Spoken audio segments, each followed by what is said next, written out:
when laughter had come easily in dreams that felt close enough to touch. When Lean opened the door and saw my standing there, her expression shifted from surprise to concern. Without any complaint or explanation, Lean welcomed her in. A kettle was placed on the stove. Tea leaves unfurled in rising steam. The scent of lemongrass filled the kitchen. They sat together at the wooden table. And I finally allowed herself to breathe, not with relief, not with sorrow, but with a quiet acceptance of change. Lean asked nothing. She simply watched her friend, understanding that some wounds speak louder when left in silence. That night, I rested on a thin mattress laid carefully near the window. The moonlight stretched across the floor like a silver ribbon. She did not sleep quickly. Memories returned in careful fragments. The day she had walked miles under a burning sun to sell vegetables at the market, just to buy men new shoes for school. The evenings she had stayed awake through storms, sewing torn clothes while rain hammered at the roof. The way he had once run to her with open arms, calling her name with joy. She held these memories like fragile glass, knowing they were precious because they could not be returned to once broken. Meanwhile, in the house she had left behind, Min paced the living room floor. The silence inside the home felt heavier than he had anticipated. The walls seemed to echo every step he took. The lights felt too bright, the furniture too sharp, the air too still. He tried to ignore it. He told himself he had done the logical thing, that success required sacrifice, that emotions were obstacles, not guidance. But while he spoke of triumph and progress, his heart felt strangely hollow. There was no warmth where his mother had once been, no gentle presence moving through the rooms, only space, cold and empty. Days passed. In the village, I asked Lean for a small locked box she had stored years ago in her attic. Lean returned with the object wrapped in cloth, surprised to see it again after all this time. I placed it before her, running her fingers over its surface with calm familiarity. Inside this box was something her son did not know existed, something that had the power to alter everything he believed about his life, his future, his value, something that could restore a legacy or destroy it entirely, depending on the heart that received it. She knew that to reveal it too soon would only feed greed, yet to hide it forever would bury truth. So she waited. The day was coming when men would learn that wealth can rise quietly, like a river beneath the soil, unseen until the earth suddenly opens. That a mother's sacrifices can plant seeds that bloom long after the world believes she has nothing left. That love does not disappear simply because it is forgotten. And as the evening sun dipped beyond the horizon once again, casting long shadows across fields and rooftops, the world held its breath, waiting to see what would happen when mother and son crossed paths once more. Morning light rose slowly across the village, washing the fields in soft warmth. The air held the faint scent of wet grass, and somewhere nearby, an old rooster called out to greet the day. I stepped outside Lean's house, her shawl pulled gently around her shoulders. Her eyes traced the horizon, where distant mountains stood like silent guardians. She breathed deeply, feeling the weight of the past and the quiet pull what still waited ahead. Lean joined her, carrying 2 cups of tea. They stood without words for a moment, listening to the world wake up. Then Lean touched Mai's arm with gentle familiarity. "You have something to do," she said softly, not as a question, but as a truth. Mai nodded. Her path was not decided by anger nor by bitterness. It was shaped by understanding, the kind that grew from years of watching life unfold the way wind bends tall grass. Some actions do not need to be fought against. They simply reveal the truth of a person's heart. Back in the town, men walked through the house, yet it no longer felt like his victory. Every doorway he passed through felt smaller. Every window looked outward, but offered no comfort. He tried to reassure himself by reviewing numbers, papers, signatures. He reminded himself repeatedly that what he had done was rational. Progress requires hard decisions. Emotion is weakness. Roots are only useful if they can be sold or replaced. He believed these words. But belief can be thin when silence presses too deeply. At night, he found his sleep interrupted by memories, small ones he had never valued before. The soft sound of his mother humming a lullaby when storms rattled the windows. The feel of her hand smoothing his hair when he was feverish. Her voice calling his name with gentle warmth, even when he returned home late and careless. He did not know why these memories surfaced now. He tried to push them away. But the human heart does not always obey the mind. Meanwhile, I sat at Lean's wooden table and slowly unlocked the dark wooden box. The metal glass clicked softly, like a whisper that had waited decades to be spoken. Inside were stacks of old documents, carefully rolled certificates, sealed letters, and an engraved key. But these were not ordinary papers. They were land titles from distant provinces, shares of businesses that had grown silently over time, and letters that spoke of partnerships forged in trust, promises made to her husband long ago. The value inside this box was not small. It could have changed many lives. It could have shaped futures in ways money rarely could. But she had kept it hidden, because she had believed that raising her son with love was more important than raising him with wealth. And what he had chosen now revealed whether that belief had flourished or failed. Lean stared at the items, her expression filled with disbelief. She knew what these documents meant. They were not simply money. They were legacy, proof of loyalty, honor, sacrifice, proof of a history that many families would have carried with pride. I closed the box again, her movement steady and deliberate. The real inheritance was never the house, she said quietly. It was a heart that could understand what was given without being shown. The morning passed. The sun climbed higher. Life outside moved naturally, unaware of the quiet storm taking shape in the distance. And in the town, word began to spread. Not of the box, not of the fortune, but of the son who had driven his mother away. People whispered in low tones at the market stalls. They watched men when he walked the streets. They greeted him politely, but their eyes carried questions, judgment, silence that weighed more heavily than any spoken accusation.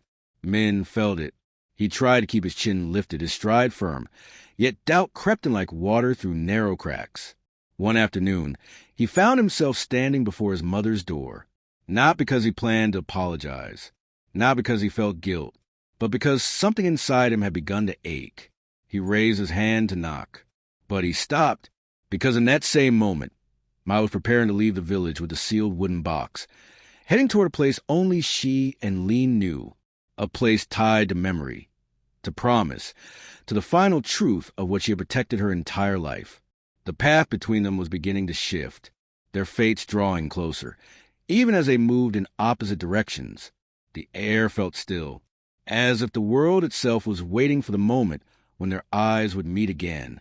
I stepped onto the old village bus, the wooden box wrapped in cloth and held firmly against her chest.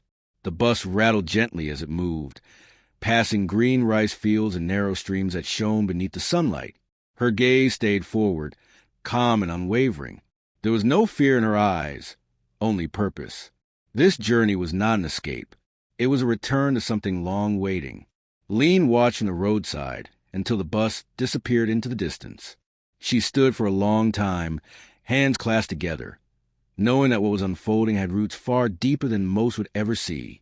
Meanwhile, Min stood outside Lean's house, his hands still suspended mid-air, inches away from the door that would have let him inside. But the silence behind the door told him all he needed to know. His mother was gone, not just for a walk, not out to buy vegetables. Gone.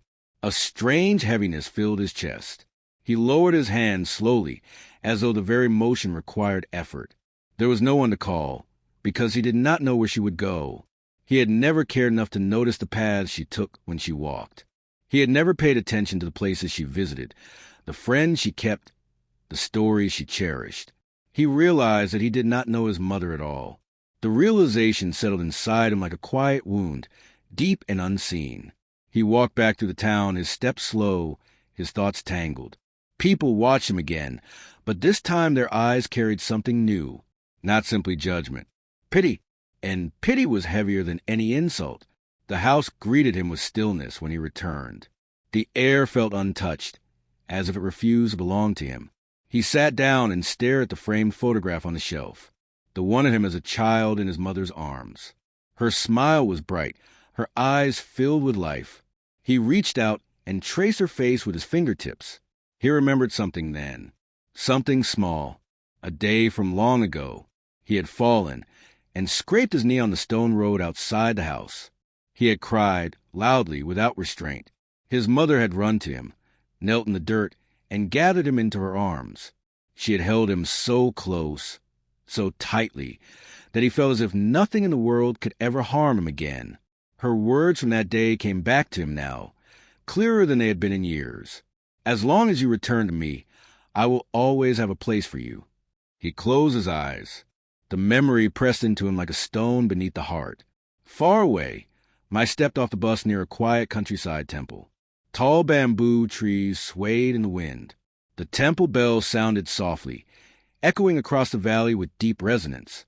This place held history. Here, her husband had once worked in secrecy with trusted companions. Here, the legacy stored in the wooden box had first been formed. She approached the temple steps slowly, her sandals brushing against the stone. The monks recognized her. They bowed with respect. They had known her husband. They knew the weight she carried. Inside, she placed the box before the elder monk. He examined it quietly, not with curiosity, but with recognition. He knew what it contained. He had been one of the men who helped secure it many years ago.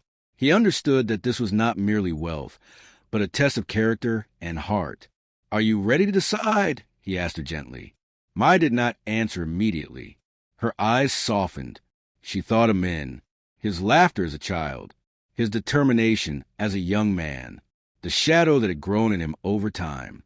She did not come here to abandon him. She came here to remember who she was. A mother's heart does not close easily, even when it breaks. Meanwhile, Min made a decision of his own. He left his house and began asking quietly throughout the town if anyone had seen where his mother had gone. He did not shout. He did not demand. He simply asked, with a voice that held something new inside it, something that had been missing for a long time. Humility. One person pointed him toward the village beyond the fields. Another mentioned Lean's name. Another spoke of a bus heading toward the countryside temple. Min began to walk, not with hurried steps, not with the urgency of regret, but with the steady, uncertain pace of someone who is finally beginning to understand that love is not a thing that can be claimed or controlled. The sun was beginning to set. The light turned the fields to gold. The wind carried the scent of evening smoke and wildflowers. And somewhere ahead on that long road, mother and son were moving toward the same place. The question was no longer whether they would meet, but whether the heart that arrived would be the same as the one that left. Min walked along the long road leading out of town. Dust rose with each step, clinging to his polished shoes, changing him into something more ordinary. The sky had turned to deep amber, and the sun hung low, stretching shadows across the land. Trees lined the path like quiet witnesses, their leaves trembling in the evening breeze. He carried no bag, no water, no preparation, only the weight of something he had never allowed himself to feel before. His chest tightened, not from exhaustion, but from memory. He remembered the day he first left home for school in the city. His mother had watched him at the bus stop, her hands clasped tightly. He had not looked back. He had believed that the world would open to him more easily if he did not carry her gaze with him. But now, as he walked the same road in the opposite direction, he realized that every step he had taken away from her had silently built the distance he now struggled to cross. In the temple courtyard, Mai sat beneath the shade of an old Bodhi tree. The monks had prepared tea, but it sat untouched beside her. Her hands rested in her lap, still and steady, the wooden box placed carefully at her feet. The tree's broad leaves rustled softly, casting shifting patterns of light across her face. She looked older in this light, but also stronger, as if age had only sharpened the shape of her patience. One of the younger monks approached her gently and spoke with quiet respect. "There are many paths. Some lead away, some return. Only the heart can decide which is the right one." Mai smiled faintly, not at the words, but at the understanding beneath them. She had never tried to force Min to be something he was not. She had only hoped he would one day see the world not as a ladder climb, but as something to hold carefully. She looked toward the temple gate, though she did not know why. Only that something was moving closer, like a ripple forming long before the wave reaches shore. Min reached the edge of the fields. He saw smoke rising from the temple kitchen, thin and silver against the fading sky. His steps slowed, not because he was tired, but because fear had begun to settle inside him. Fear that she would not forgive him. Fear that she would look at him with the same coldness he had shown her. Fear that he had already lost something he had never valued until it was gone. But even in that fear, he continued walking. Inside the temple, Mai placed her hand on the box again, not to open it, not to give it away, but to acknowledge the silent power of what it represented. Her husband had trusted her with this legacy. He had known the world could pull their son in many directions. He had known that wealth could lift a person or drown them. So he left behind not only inheritance, but a question. What kind of man will our son decide to become? As Mai sat there, she understood that the answer was not fixed. The heart changes. People break and return and break again. Growth is slow. Understanding is slower. And so she waited, because a mother does not chase. A mother allows. A mother holds space. Min stepped through the temple gate. The sound of his footsteps echoed lightly against the courtyard stone. He stopped when he saw her beneath the Bodhi tree. His breath caught, although the air around him remained still. Mai did not stand. She did not speak first. She simply looked at him, her eyes calm, deep and unreadable. And in that silence, everything they had lived passed between them. The years of sacrifice, the distance that had grown like ivy, the words spoken in anger and the words left unsaid. The sky darkened further. The first stars appeared. Min opened his mouth as if to speak, yet no sound came. He lowered his gaze, his shoulders slowly sinking, the weight he had carried folding into something else. Something unfamiliar. Something real. Mai watched him carefully.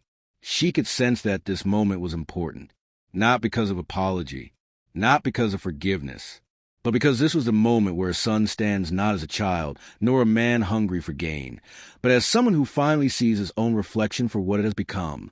The air was still. The world seemed to pause, and the wooden box remained unopened at her feet, awaiting the decision that had not yet been made. The courtyard grew quiet as dusk settled fully. Shadows deepened under the Bodhi tree, and the scent of evening incense drifted to the temple grounds. Min remained standing before his mother, his voice slow and uncertain when it finally came.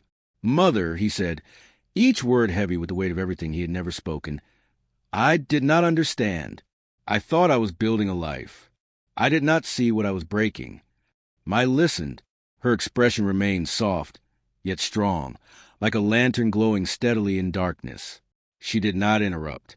She allowed him the space to speak, because she knew the heart does not open if rushed. Min knelt before her, not to beg, not to perform, but because the truth inside him had finally found its shape. He lowered his head, and for the first time since childhood, he allowed himself to feel the sorrow he had long denied. "I sent you away from the home you built for us," he said. "I forgot the hand that raised me. I forgot the love that was given freely. I do not ask for forgiveness, only for a chance to learn how to be worthy of it." Mai reached forward and touched his shoulder, a small, quiet gesture, yet it held the warmth of years that had never stopped loving him, even when unseen. "Standing here is already the beginning," she replied gently. Her words carried no resentment, only truth. She then rested her hand on the wooden box beside her. "This is your father's legacy," she said, "not meant to create pride or hunger, but to remind you where you come from, of the values he lived by, of the oath he made to use what he had for others, not himself." Min looked at the box, but did not reach for it. He understood that the box was no longer simply something to receive. It was something to grow toward. "I will not take it now," he said quietly. "I want to stand beside you first. I want to earn what it means to carry his name." Mai's eyes softened, not from surprise, but from a calm acceptance she had hoped for, though she never demanded it. The temple bell rang, low and deep, echoing into the night. Together, mother and son rose and walked toward the inner garden, the stars beginning to shine above them. No rush, No tension, only a steady step beside another. Min did not know how long the journey of understanding would take. Mai did not know how the world ahead would shift. But for the first time in many years, neither walked alone. The house that had once been filled with silence now waited, not for possession, but for return. And the wooden box remained closed at night, resting safely in Mai's care, not as a secret, not as a treasure, but as a promise. A promise that one day, when the time was right, it would open not for wealth, but for meaning. And so the story did not end with judgment or loss. It ended with two footsteps walking forward together, a mother reclaiming her place not through force, and a son learning, slowly, to love in a way that does not forget.